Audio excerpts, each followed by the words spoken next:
The Joe Rogan Experience. Fun with it. And this fight, like I said, 5th round, I was ready. And I said that for the Romero fight and what's his name, Whitaker fight. I said, look how he looked in the 5th round. He's got gas. Don't get me wrong. He can crack. Same thing with Romero. But Romero and him, they don't have the same kind of spice as I do. When I'm in the trenches, when it's time to go, I can go because I do it in the gym every day. You wanted Romero for your next fight. Look, I'm a charitable guy sometimes, man. I'm a charitable guy. He's coming off 3 out of 4 losses, 3 in a row. So I'm like, yeah, but all of those could have been his. Yeah, I know. But and also the people, the casuals, they think this is the guy. Well, I think Brunson was the guy. Mm-hmm. Then Gaslam was the guy. Yeah. And then Whitaker's the guy. So they think this is the guy to beat me. So I'm like, all right, this is my charity work for the year. Well, he's an interesting fight for anybody. Yeah, 100%. Because he's a freak athlete. Mm-hmm. I mean, that if you look up freak in the dictionary, you see a picture of Yoel Romero flying through the air, hitting Chris Weidman with a knee. Yeah. I mean, he's just a freak. I remember his first fight. I saw him. He did the same thing to this bald black guy, flying knee, boom, and just kind of starched him, just ran at him. But his level. This is what rises me to the occasion. This is what challenges me. Because a guy like that, like you say, he's a beast.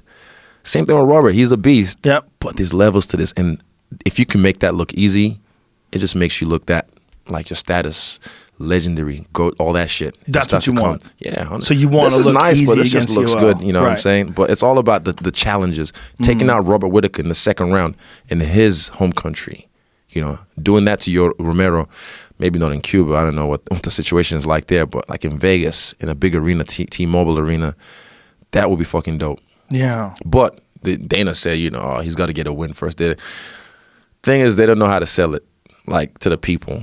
And I'm like, fuck it, let's do it anyway. And I've said, and even his manager at the fights, for whatever reason, while I was walking, was like, hey, Israel, we signed the contract. And I was like, I didn't know who it was. And he was like, hey, we signed the contract. Just tell Dana. I was like, okay. Had my drink in my hand, kept on walking. Like, cool story, bro. We signed the contract. What the fuck does that? Dana has said there's no but he was trying deal. to say, it's the hype. And then, someone they sent me this other video of him in the gym saying, Israel, why are you backing out? Why you backing out? Just tell Dana the fucking day. I'm like, I love you. He don't love Israel, me. He don't love you. me. He can love me all he wants. He don't love me. But I'm saying, I want to do the fight. I said, look, this is the guy, right? This is the guy. He's going to take me down and beat the fuck out of me. Okay. No one's been able to do that yet. So let's see if this guy can do it, or let's see if I can take him down. Well, the thing is, too, you have to get him now. Yeah. Because he's 41 now, I think. 41. Hey, he's old. Yeah. And that's the thing, when I beat him as well, that's what they're going to say. Oh, you beat up, He's still a beast. I keep telling people as well. When he fought Robert Whitaker, they didn't have that narrative. No. They didn't think he beat Whitaker. I think the second time he beat Whitaker. Yeah, Look how many times he dropped him, man. Yeah, he hurt him bad. Badly. And if you look at those 10-8 rules, the new rules, he won. Yeah, I agree. If you look at you judge it by the new judging system, he won. I thought he won. Period. I just thought he won. Yeah. I mean, and Whitaker's a fucking animal, man. He hung in there with that guy blasting him on the chin, but he hurt him, and he hurt him bad. Several times. But the Paulo Costa fight. Oh, my guy. That's my guy. That's your boy.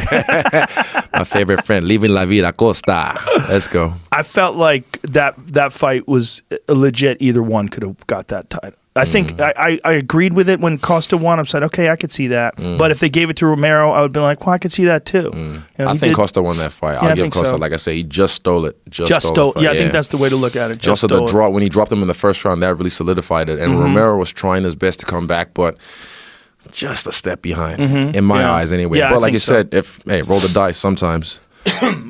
What the thing is shocking about Romero is how well he takes a shot.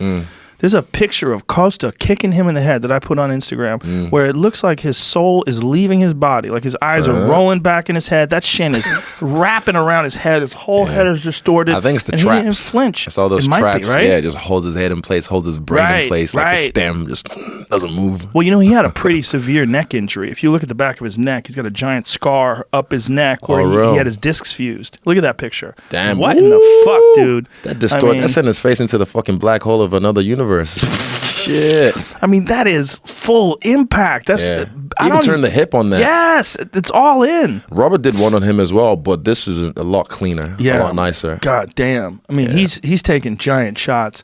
I think Brunson hit him with a high head kick as well, wrapped around the neck. Nothing. I think his neck is like one solid piece. Yeah. It just goes right. I don't know what the Trapzilla. fuck they did in Cuba to his neck when they did that fused him. operation on it. But Yeah. he's all fused up and He walk kind of stiff. Does he? You know, he's- I've seen him but- around. He's especially when he's not cutting weight. Like he's tight. He's huge. heavy boy. He's huge. But he's he can move for 43. Oh my he can God, move. he's Yeah. real flexible. I've seen. Very flexible. Seen him doing the splits when he Yeah. was doing that dance on one clip. That Cuban Olympic program is no joke. Yeah. I mean, when he described it, he came on with Joey Diaz. Yeah. And did you I watch saw that bits one? of it. Yeah, bits of it. It was amazing Yeah. because Joey was translating from Cuban to English, and they were talking about the program. Like they just train them, and they put them in this situation where if you win, you get more food, Yeah. and you get a better place to stay. And if you hunting out lose, there. you get 2 meals a day. If you lose, you get 3 meals a day if you win. And these guys they're competing against the best in the world. Yeah. And not it's just hunger. every day is battle. You know, he's like, everybody I'm with wants to kill me. And you become a machine. You become a machine. It's just like, you know, and you see the dude. First of all, when you're sitting across from you, like, okay, with you, I know you're heavier than 185 pounds, but it's feasible.